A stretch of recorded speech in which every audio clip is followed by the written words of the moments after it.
Europe 1, il est 6h42.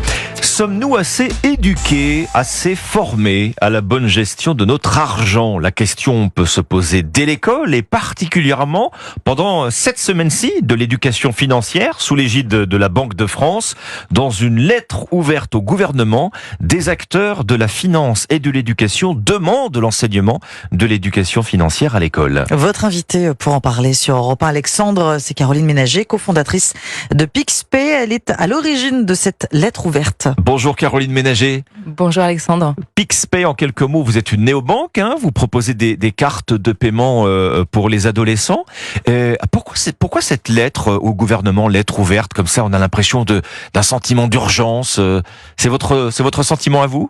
Effectivement, aujourd'hui on voit que le niveau moyen des Français en termes d'éducation financière, il est noté par la Banque de France à 12,45 sur 20. Alors ça peut paraître pas une si mauvaise note que ça. Non. Mais en fait, la Banque de France considère qu'en dessous de 14 sur 20, un adulte n'est pas capable de prendre des décisions financières éclairées.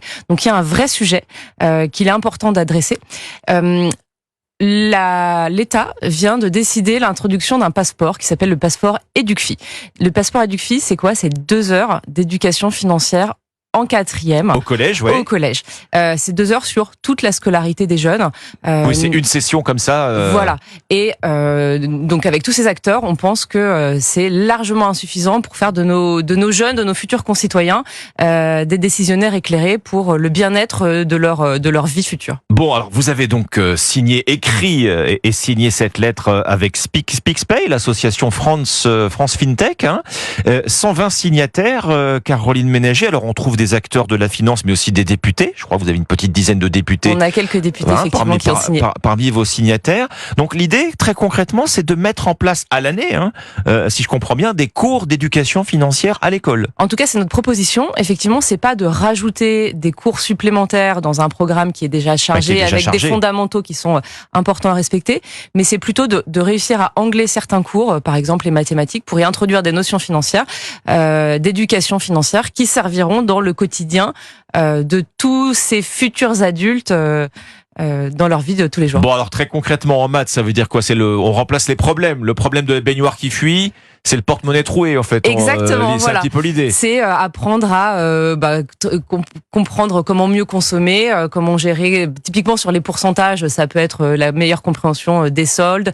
Il y a énormément de choses en fait qu'on peut apprendre. Les intérêts, aujourd'hui, 40% des adultes comprennent ce que c'est que la notion d'intérêt composé.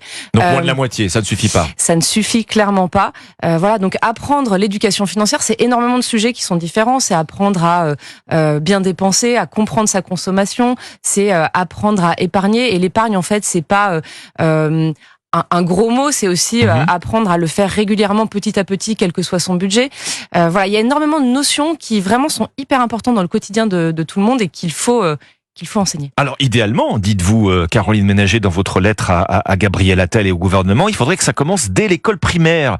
C'est pas un peu tôt pour parler gestion de patrimoine? Non, en vrai, dès l'école primaire, c'est plutôt que les enfants ont la capacité à comprendre des notions financières simples. Ils apprennent déjà à compter, les enfants, à l'école primaire. Oui, tout à fait. Non, en vrai, notre proposition, elle est vraiment plutôt de rentrer au collège, mais avec largement plus que 2 heures d'éducation financière. On est si mauvais que ça dans la gestion de notre porte-monnaie? C'est ce que vous observez avec PixPay. Tiens, par exemple, votre clientèle, elle est jeune, mais on le dit ce matin, c'est là que tout commence.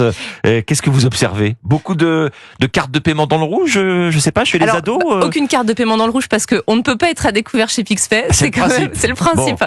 Non, l'idée, c'est que les ados vont commencer à apprendre à gérer leur budget, à apprendre ce que c'est que avoir tout dépensé, ne plus avoir d'argent à la fin du mois. Alors quand on est enfant, c'est pas très grave. Les parents sont là derrière et ce n'est que de l'argent de poche. C'est ce que j'allais dire, c'est aussi aux parents d'être là. Alors évidemment, le rôle des parents, il est important, mais on ne peut pas nier aujourd'hui qu'il y a des inégalités à la fois de genre et des inégalités sociales.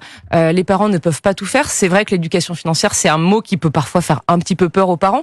Donc c'est aussi important de pouvoir renforcer l'éducation des parents qui est présente par une éducation à l'école. Alors c'est là que vous m'intéressez aussi. Vous dites réduction des inégalités sociales par l'éducation financière. Certes, là où j'ai plus de mal à comprendre, c'est réduction des inégalités de genre. Ah non.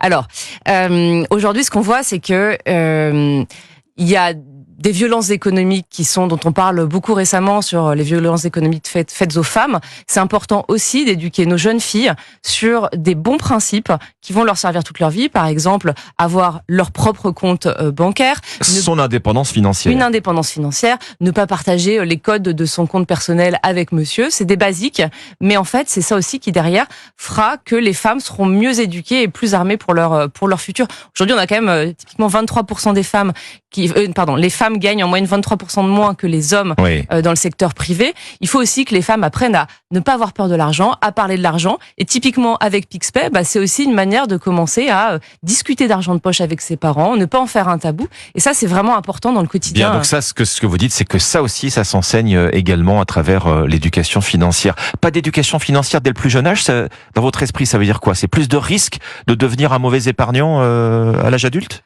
C'est plus de risque d'avoir des comportements qui sont pas forcément adaptés. Donc effectivement, de ne pas être en capacité d'épargner, d'avoir moins d'aisance sur comment gagner de l'argent. C'est vrai que nous, ce qu'on promeut, par exemple, c'est que les ados commencent à gagner de l'indépendance et de l'autonomie en faisant des petits boulots, en demandant des missions rémunérées à leurs parents. En fait, on les rend un peu acteurs de leur quotidien pour qu'ils se sentent pas dépossédés et que derrière, c'est vrai que c'est des habitudes qu'ils prendront pour leur vie future. Enseigner l'éducation financière à l'école, c'est une demande que vous avez formulée, Caroline Ménager, dans cette lettre ouverte au gouvernement dont vous êtes à l'origine. Je rappelle que vous êtes la cofondatrice de PixPay. Merci à vous, Caroline Ménager. Merci Alexandre.